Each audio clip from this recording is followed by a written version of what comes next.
बेटा आपसे मेरा अगला सवाल यह है कि आईआईटी में एडमिशन से पहले की पढ़ाई में मतलब फिजिक्स, केमिस्ट्री, मैथ जो भी पढ़ाई पढ़ रहे थे, चाहे उसके अलावा जो भी सब्जेक्ट्स पढ़ रहे थे, उस पढ़ाई में और आईआईटी के एडमिशन के बाद की पढ़ाई में कितना फ़र्क है? मतलब दोनों को बीच में आप क्या मतलब कोरिलेशन डालोगे उसमें ताकि स्टूडेंट थोड़ा समझ सके कि आईआईटी में एडमिशन हो जाने का मतलब ये नहीं है कि हमको अपनी मंजिल मिल गई और हमको करोड़ों का पैकेज मिल गया।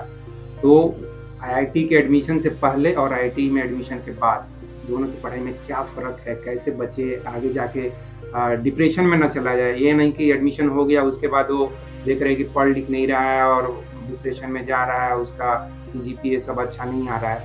तो थोड़ा-सा इस डिफरेंस को आप थोड़ा-सा क्लियर कीजिए। हाँ, तो एडमिशन के पहले तो मोस्टली मैथ्स, फिज़िक्स, केमिस्ट्री पढ़ना रहेगा आपको 11th-12th में एडमिशन करवाने के लिए, ताकि आपको एक अच्छा सा सीट मिले एक अच्छे कॉलेज में, एक अच्छे आईआईटी में। और उसके बाद आपको एक पर्टिकुलर ब्रांच दिया जाएगा, तो मोस्टली आपकी पढ़ाई उसी के रिलेटेड होगी। फर्स्ट ईयर में मतलब सब कवर करते हैं, पर सेकेंड ईयर से सब कुछ, जैसे मेरा केमिकल इंजीनियरिंग है तो सेकेंड ईयर से मोस्टली मेरे सारे सब्जेक्ट्स केमिकल रिलेटेड ही थे। तो फिर नए टॉपिक्स आ जाते हैं, आपको एडजस्ट करना पड़ेगा टाइम के साथ। बाकी पढ़ाई उतनी कम तो नहीं होती, पढ़ाई उधर जाके भी करनी पड़ती है। भले ही उतना प्रेशर, उतना लोड नहीं रहता जितना आपको आईआईटी ज्वाइन करने के लिए पढ़ाई करनी पड़ेगी। लोड काफ़ी कम हो जाएगा, पर मतलब अलग-अलग चीज़ें भी आपको करनी पड़ेगी। और साथ में ही क्योंकि फोर्थ ईयर में प्लेसमेंट्स होते हैं, तो आपको कोडिंग भी करना पड़ेगा। फर्स्ट ईयर से नहीं तो एटलीस्ट सेकेंड ईयर से तो शुरू करना पड़ेगा, ताकि आपको फोर्थ ईयर में एक अच्छा कंपनी में प्लेस हो जाए। अगर कोडिंग भी नहीं तो फिर और भी फील्ड्स होते हैं जिससे प्लेस होते हैं, पर उसके लिए आपको मतलब अदर देन जो कोर सब्जेक्ट हो गया उसके अलावा कुछ स्किल्स तो डेवलप करने ही पड़ेंगे। बेटा मेरा आपसे अगला सवाल यह है कि आईआईटी में एडमिशन के बाद क्योंकि कोरोना के टाइम पे एडमिशन हुआ था तो 1 साल तो कोरोना में ही चला गया।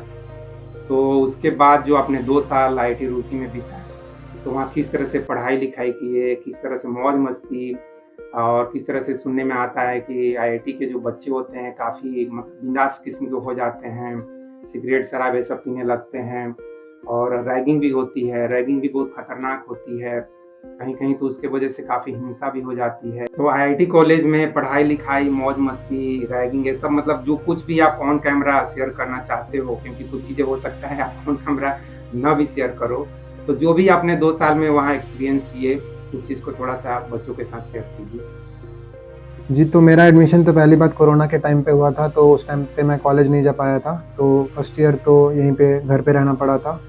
और मेरे सीनियर्स बोलते हैं कि फर्स्ट ईयर ही मतलब एक बच्चा सबसे ज़्यादा कॉलेज में फर्स्ट ईयर में एंजॉय कर पाता है, तो मैंने शायद वो मिस कर दिया। पर जब हम सेकंड ईयर में गए थे तो मतलब हमारे लिए तो फर्स्ट ईयर के टाइप ही था, तो हमने उस टाइप के मज़े तो ले लिए थे। जैसे फर्स्ट ईयर में बच्चे क्या करते हैं, कैंपस घूमते हैं, आसपास की जगह घूमते हैं, तो वो सब हमने सेकंड ईयर में कर लिया था। तो उतनी वो तो मिस नहीं हुआ। बाकी रैगिंग की बात तो हाँ, रैगिंग तो होती है। मतलब शुरू-शुरू में जब पहली बार सीनियर से आप मिलते हो, तो सीनियर्स ऑब्वियसली अपने आप को सुपीरियर मान के आपसे उस तरीके से बात करेंगे। और मतलब उनके हिसाब से माना जाता है कि अगर रैगिंग रैगिंग के साथ बॉन्डिंग बढ़ती है। मैंने भी एक्सपीरियंस किया है। मतलब सीनियर्स के पास और क्या तरीका है, वो आपको बुला के आपको पढ़ा तो नहीं सकते हैं, और आपसे सिर्फ पढ़ाई की बात करेंगे तो भी आप ज़्यादा उनसे इंटरेक्ट नहीं कर पाओगे। तो यही मौज मस्ती से ही शुरू होती है। और मतलब रैगिंग बस एक बार होता है, उसके बाद फिर अगर सीनियर्स आपके दोस्त बन गए तो काफ़ी आपको गाइड भी कर सकते हैं कि आपको क्या पढ़ना है, क्या करना है। मटेरियल्स दे देते हैं पढ़ने के लिए, प्रीवियस पेपर्स हो गए वगैरह। तो इस तरीके से मतलब मैं ये नहीं बोलूँगा कि पॉजिटिव रैगिंग, में मिले। हाँ, रैगिंग मतलब अगर आपको सही नहीं लग रहा है तो आप बता सकते हो सीनियर को। वो उतना भी मतलब फ़ोर्स नहीं करते हैं किसी को, जहाँ तक मैंने देखा है। मैंने रैगिंग एक्सपीरियंस नहीं किया, क्योंकि जब मैं वहाँ पे गया था मेरा लगभग सेकंड ईयर एंड हो गया था, तो मैं भी मतलब एज़ ए सीनियर बन गया था, क्योंकि फर्स्ट ईयर आ गए थे उस टाइम से और अगले बैच भी आ गया था। तो फिर थर्ड ईयर वाले जो सीनियर्स थे उतना कुछ रैगिंग नहीं किए, इंटरेक्शन डायरेक्ट हो गया था। तो हाँ, और बाकी एक्सपीरियंस तो अच्छा ही रहा है आईआईटी में। मतलब कैंपस अच्छा है, काफ़ी सुंदर है आईआईटी रुड़की का। खाना-पीना। खाना-पीना उतना भी अच्छा नहीं होता है जितना आपको घर का खाना मिल जाएगा। बाकी ग्राउंड्स और फैसिलिटीज़ वगैरह तो काफ़ी सही है।